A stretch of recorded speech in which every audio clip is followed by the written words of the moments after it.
8 अंग। 8 अंग। किसी भी योग के 8 अंग होते हैं। किसी भी योग के। आप राजयोग की बात करेंगे उसमें भी अष्टांग है। हठ योग की बात करेंगे उसमें भी अष्टांग है। लय योग की बात करेंगे उसमें भी अष्टांग है। संगीत योग की बात करें तो उसमें भी अष्टांग है। यानी कि जो मैंने 8 प्रकार के आपको योग बताए थे, उन्हीं में से सभी प्रकारों में अष्टांग है। अब अष्टांग क्या होता है उसके ऊपर बात करेंगे। आ, कौन बच्चा है ऑनलाइन जो मुझे बता देगा कि 8 अंग कौन कौन से हैं योग के? कोई है? यम यम नियम आसन प्राणायाम प्रत्याहार धारण ध्यान समाधि। ओके, चलो ठीक है। तो सुमन जी ने बता दिया। यम, नियम, आसन, प्राणायाम, प्रत्याहार, धारणा, ध्यान और समाधि, ये 8 प्रकार के अंग हैं। अब बोला गया है कि योग जब स्टार्ट करते हैं तो यम से स्टार्ट होता है और एंड होता है समाधि पे। अब यम की अपन बात करें तो यम का अर्थ होता है शुद्ध विचारों को अपने अंदर लाना और खराब बैड कंडीशन या बैड थॉट, जिसको सोच बोलते हैं, खराब सोच को बाहर फेंकना। एग्जाम्पल की बात करें इसके ऊपर अपन, तो बोल सकते हैं कि हमारे मन में क्या चलता है। एक बच्चे को लेके अपन बात करें। एक बच्चा स्कूल जाता है और स्कूल पे उसका किसी दोस्त के साथ में झगड़ा हो गया। अब उसके दिमाग में आया कि ये जब स्कूल से बाहर निकलेगा मैं इसको पीटूंगा। उसके दिमाग में गलत थॉट आई। इस प्रकार की थॉट को बाहर फेंकना, उन चीजों से दूर हटना, हमें अच्छी सोच लेके आना। किसी ने आपको कुछ बोल भी दिया तो आपको सोचना है कि वो तो गंदा है ही है, लेकिन मैं गंदा नहीं होऊंगा। यह आपके दिमाग में चलना चाहिए। उसने मुझे गाली दिया लेकिन मैं उसे गाली नहीं दूंगा। क्यों? गाली देना मुझे, भावेश ने गाली दिया, भावेश ने मुझे गाली दिया, तो भावेश ने मेरी तरफ एक ब्लैक फूल फेंका। कौन सा फूल? ब्लैक फूल, काला। लेकिन मेरा कर्म बनता है कि मैं भावेश की तरफ सफेद फूल फेंकूं। उसने मुझे गाली दिया तो मैं क्या बोलूंगा? Thank you. जब मैं उसको थैंक यू बोलूंगा तो मैंने अपनी जुबान को गलत नहीं किया, मेरी सोच को भी गलत नहीं किया। तो मैं तो अपनी जगह पे ठीक हूं। उसने गलती किया तो उसको दुख भुगतना पड़ेगा।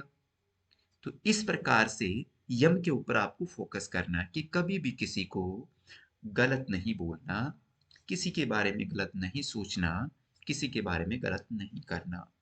यम के ऊपर एक बार मुझे और कुछ बताने की जरूरत है या कुछ समझ गए आप लोग? यम के बारे में समझ गए? ओके। नेक्स्ट पॉइंट पे चलते हैं अपन, नियम। अब नियम, रूल्स जिसको बोलते हैं, हिंदी में क्या बोलते हैं? रूल्स, और इंग्लिश में बोलते हैं नियम। क्या मैंने सही बोला? हाँ गुरुजी। तो फिर क्या हुआ? और कौन आया क्लास में? बहुत लोग। भाई ये क्या सिस्टम है? मुझे बोलना पड़ेगा सीमा मैम को, ये क्या सिस्टम बना रखा है? हाँ, तो नियम की बात अपन कर रहे थे, रूल्स। अपनी लाइफ में कुछ नियम बनाने हैं अपने को कि हमें मॉर्निंग में 4 बजे उठना है। तो उठना है, एक नियम बना लिया हमने। 5 बजे हमें योगा क्लास ज्वाइन करना है तो करना है, एक नियम बनाया हमने। 7 बजे हमें नहा धो करके और अपने स्कूल जाना, एक नियम बना हमारा। स्कूल से जब हम वापस आएंगे तो हम 2 घंटा रेस्ट करेंगे, नियम बनाया एक हमने। इस प्रकार से नियम अपनी लाइफ के बारे में बनाना, नियम, रूल्स। क्लियर हुआ? अभी तीसरा पॉइंट आता है, आसन। आसन यानी कि एक ही स्थिति में लंबे समय तक किसी अभ्यास को करना आसन कहलाता है। एक ही स्थिति में लंबे समय तक किसी अभ्यास को करना आसन कहलाता है। अब वो आसन, अब फिर बात घूम जाती है। मैं जब थ्योरी पे आता हूँ ना तो मुझे इतनी चीजें याद आ जाती हैं कि मैं कौन सी बताऊं और कौन सा रुकूं। कि आसन की अपन बात कर रहे हैं, तो आसन, टोटल आसन कितने होते हैं? कोई बच्चा बता सकता है? 84। ओके। 84 पे। ठीक है, सिया ने बताया 84 और प्रिया ने बताया 84। तो ग्रंथ संहिता के ये भार्गवी और अखिला म्यूट कर ले बेटा। ग्रंथ संहिता में 84 आसनों का जिक्र है, 84 आसन का, लेकिन आज के युग में अनगिनत आसन हैं, कोई संख्या लिमिट नहीं है। लेकिन कहीं पूछा जाता है कि योग में कितने आसन थे, तो 84 ही आसन थे, 84 आसनों का ही जिक्र किया गया ग्रंथ संहिता में। बाकी तो अभी तो पता ही नहीं है कुछ कितने हैं, उनका कोई लिमिटेशन नहीं है। क्योंकि मैंने और ये बना दिया, अब मैं रुका रहूंगा इसमें कुछ सेकंड, तो ये आसन बन गया एक। मैंने इस हाथ को यहाँ रखा और ये हाथ क्रॉस कर दिया, ये आसन बन गया। बॉडी पोस्चर से कितने भी आसन बना सकते हैं अपन, ठीक है। तो आज के युग में कोई काउंटिंग नहीं है। तो चलो गहराई में नहीं चलेंगे, अपन बात करते हैं आगे। आसन हो गया आपका, यम हो गया, नियम हो गया, आसन हो गया। आसन करता क्या है, हमारी बॉडी में केवल जितने भी जॉइंट्स हैं उनको मजबूत बनाता है और बॉडी के अंदर फ्लेक्सिबिलिटी लाता है। इतना ही काम करता है आसन। आसन आपकी बॉडी को फ्लेक्सिबल बनाएगा, जॉइंट्स हैं उसको मजबूत बनाएगा, मस्कुलर सिनप जितनी भी मसल्स हैं उनमें ग्रो करता है, उनमें पावर आती है, ठीक है। आगे चलते हैं प्राणायाम। अब प्राणायाम की डेफिनेशन कोई बच्चा है जो बोल सकता है?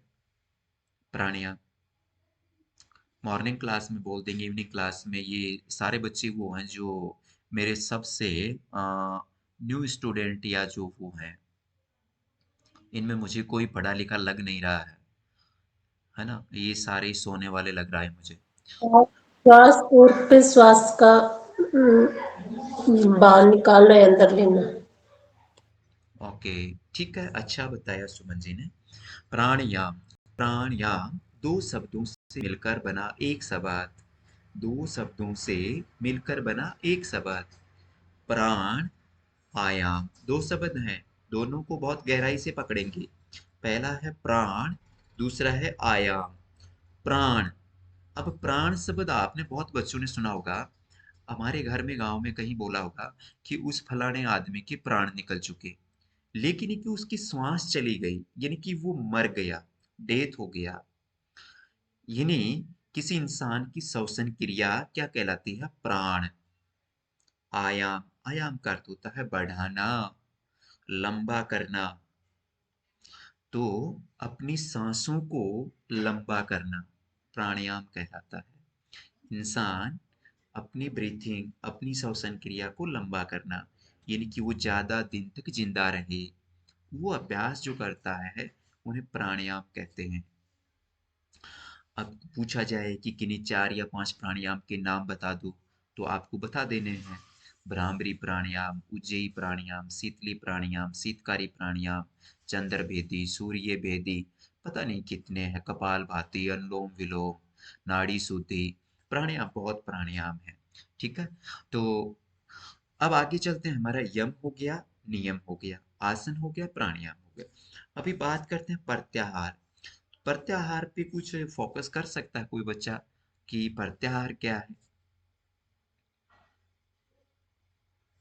चलो, गूगल पे आप देखोगे तो कुछ अलग डेफिनेशन मिलेगी, लेकिन मैंने मेरे अकॉर्डिंग एक प्रत्याहार का, योग के अंदर प्रत्याहार को मैंने लिया है अपने आहार से, जो भोजन श्रृंखला है उससे लिया मैंने। गूगल पे, नेट पे आप बुकों में कहीं पढ़ोगे तो कुछ अलग मिलेगा, लेकिन मैंने बनाया अपनी तरफ से। क्योंकि हम लोग जो करते हैं उसमें आहार भी बहुत महत्वपूर्ण चीज है एक योग के अंदर। तो बताया गया है कि हमें मांस तो खाना ही नहीं है, योगी को हमें शाकाहारी भोजन करना है। शाकाहारी भोजन भी जब हम करते हैं तो 6 से 7 घंटे का अंतराल होना चाहिए बीच में। यानी कि सुबह यदि हमने ब्रेकफास्ट किया, तो ब्रेकफास्ट, एक योगी आदमी ब्रेकफास्ट करता ही नहीं है। उसका ब्रेकफास्ट क्या होता है? जिस प्रकार से सॉरी, जिस प्रकार से चना, मूंगफली, इस प्रकार की चीजों को भिगो करके, मूंग हो गया साबुत या सोयाबीन की दाल हो गई, इन चीजों को भिगो करके खाना उसका ब्रेकफास्ट होता है। आप सुबह यदि मैगी, चाउमीन, परांठे, पूड़ी, भात, चावल, राइस, इन चीजों का इस्तेमाल करते हो तो वो एक योग के खिलाफ है। वो चीज़ आपके लायक नहीं है। ठीक है? तो आपको केवल ब्रेकफ़ास्ट में जब करते हो आप, सुबह तो आपको चना लेना है, मूँगफली लेना है, सोयाबीन की दाल ले लेनी है, मूँग ले लेना भिगोया हुआ। इस प्रकार की चीज़ों का आपको सेवन करना है। फिर आपने खाना खाया मान लो 11 ओ क्लॉक या 10 ओ क्लॉक। अब 10 ओ क्लॉक जो आपने भोजन किया उसको आप थोड़ा-सा जितना आपको भूख है उतना खा सकते हैं। जितनी आपके स्टोमच को आवश्यकता है, उतना आप खा सकते हैं। लेकिन शाम का भोजन आपको 6 से 7 घंटे बाद ही खाना है। अब 6 से 7 घंटे का समय कौन-सा हुआ? आपने 11 बजे खाया,